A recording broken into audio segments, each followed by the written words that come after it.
दोस्तों ये तो आप जानते हैं कि ड्रग मामले में रिया चुड़ैल सलाखों के पीछे पहुंच चुकी है।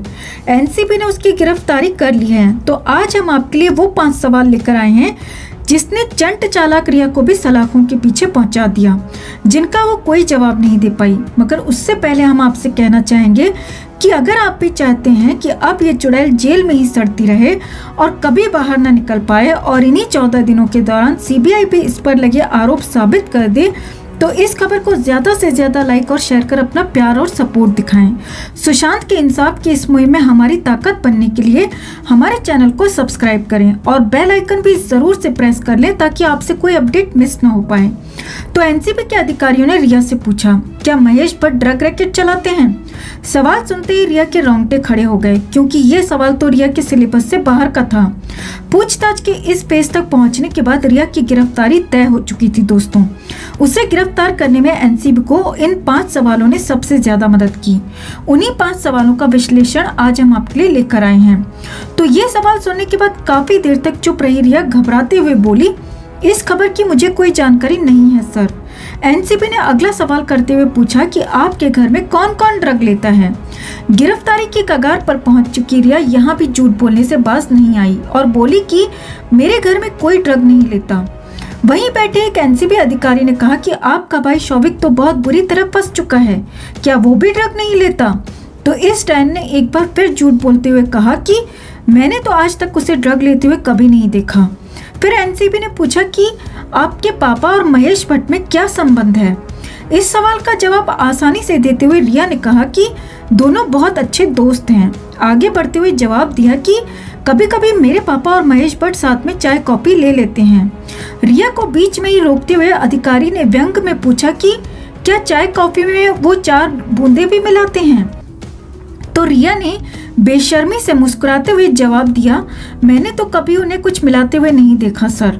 फिर रिया से अगला सवाल पूछा गया कि क्या आपके पापा और महेश भट्ट साथ मिलकर ड्रग का बिजनेस करते थे? जवाब देते हुए रिया ने कहा, आप लोगों ने तो हमारे घर पर छापेमारी की थी, लेकिन आप लोगों को कोई ड्रग नहीं मिले।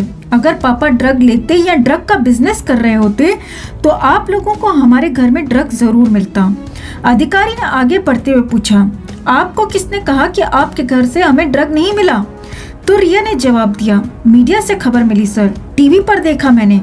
इस पर मुस्कुराते हुए एनसी अधिकारी ने पूछा, अच्छा आप कौन से टीवी चैनल्स देखती हैं? जवाब में रिया ने सिर्फ 2 टीवी चैनल्स का नाम लिया। दोस्तों, हम तो यहाँ उन चैनल्स का नाम नहीं ले सकते, मगर अगर आप समझ गए हैं कि रिया कौन से 2 चैनल्स की बात कर रही है तो आप हमें कमेंट में उन दोनों चैनल्स के नाम जरूर बताएं।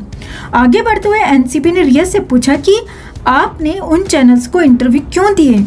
क्या इसके लिए आपको कुछ पैसे दिए गए थे? तो चुड़ैल ने कहा, नो सर, उस इंटरव्यू के मुझे कोई पैसे नहीं मिले। मैं सिर्फ सच और इंसाफ की लड़ाई लड़ना चाहती हूँ, सुशांत और अपने परिवार के लिए। अधिकारी ने पूछा, तो क्या उस इंटरव्यू से आपको इंसाफ मिल गया? इस पर मक्कार रिया ने एक बार फिर बड़े कॉन्फिडेंस से जवाब देते हुए कहा, जी नहीं सर, इंसाफ की लड़ाई तो अभी शुरू हुई है। फिर एनसीबी ने पूछा कि आपने किसी दूसरे टीवी चैनल को इंटरव्यू क्यों नहीं दिया अपने इंसाफ के लिए? जवाब देते हुए बेशर्म रिया बोली कि sir, it's my personal choice, मैं जिसे चाहे इंटरव्यू दूं, ये आपके काम की बात नहीं। इस पर एनसीबी अधिकारी ने पूछ लिया, वैसे क्या आप अर्नब गोस्वामी को जानती हैं? कैसे रिपोर्टिंग करते हैं वो? क्या ख्याल है आपका उनके बारे में? तो दोस्तों, रिया ने यहाँ जो जवाब दिया सुनकर यकीन नहीं कर पाएंगे आप। ऐसा जवाब दिया जिसे सुनकर मानो अधिकारी के सर के बाल भी उड़ गए। बड़ी बेशर्मी से रिया बोली, कौन अर्नब गोस्वामी? मैं इन्हें नहीं जानती, नहीं कभी मैंने इनका नाम सुना है। आगे बढ़ते हुए अधिकारी ने रिया से पूछा कि आप राजदीप सरदेसाई को कैसे जानती हैं? जवाब देते हुए रिया ने कहा, उनके बारे में मैंने सबसे पहले महेश भट्ट से सुना था। आगे बढ़ते हुए रिया ने कहा कि राजदीप जी एक अच्छे, सच्चे और बेहद ईमानदार पत्रकार हैं और बाकी सारे मुझे फालतू लगते हैं। एनसीबी ने रिया से पूछा कि क्या आप मेडिकल टेस्ट के लिए तैयार हैं? चौंकते हुए रिया ने पूछा, क्यों सर, आप मेरा मेडिकल टेस्ट क्यों करवाना चाहते हैं? जवाब देते हुए अधिकारी ने कहा कि आपकी गिरफ्तारी होने वाली है मिस रिया, और गिरफ्तारी से पहले आपकी मेडिकल रिपोर्ट हमें चाहिए होगी। ये बात सुनते ही रिया के कान खड़े हो गए और उसने इमोशनल ड्रामा शुरू कर दिया। गिरफ्तार होने से पहले भी रोने धोने की नौटंकी शुरू कर दी और कहने लगी कि मैंने कभी ड्रग नहीं लिया, सिर्फ सुशांत ही ड्रग लेता था। ताबड़तोड़ अगले सवाल में अधिकारी ने पूछा कि फिर जो आपके व्हाट्सएप चैट्स वायरल हुए हैं, क्या वो सब गलत हैं? जवाब देते हुए रिया ने कहा कि उन दिनों मेरे फोन हैक हो गए थे और मेरे फोन से किसी ने ड्रग के बारे में बातें इधर उधर सेंड कर दी, जिसकी मुझे कोई जानकारी नहीं है। रिया के इस कदर सरेआम झूठे बयान के बाद एनसीबी अधिकारी बेहद गुस्से में आ गए और उसमें से एक अधिकारी ने रिया के नार्को टेस्ट के लिए ऐलान कर दिया। नार्को टेस्ट का नाम सुनते ही रिया के होश उड़ गए दोस्तों, और अब उसके गले से आवाज नहीं निकल पा रही थी, चेहरे पर पसीना आ गया। रिया की ऐसी हालत हो गई मानो वो तुरंत बेहोश होकर जमीन पर गिर पड़ेगी। फिर क्या हुआ हम सब जानते हैं। रिया ताई को अरेस्ट कर लिया गया। दोस्तों, ये सारे सवाल जवाब हमें सोशल मीडिया सूत्रों के हवाले से प्राप्त हुए हैं। हम इनकी पुष्टि नहीं कर सकते, लेकिन एक बात तो तय है दोस्तों कि रिया दुनिया की नंबर 1 झूठी लड़की है, जिसने न सिर्फ खुद बल्कि अपने परिवार, अपने दोस्तों तक को सुशांत के पैसों पर ऐश कराई। सुशांत को पूरी तरह लूट कर, खोखला कर छोड़कर चली गई और 14 जून को उनसे उनकी जिंदगी तक छीन ली।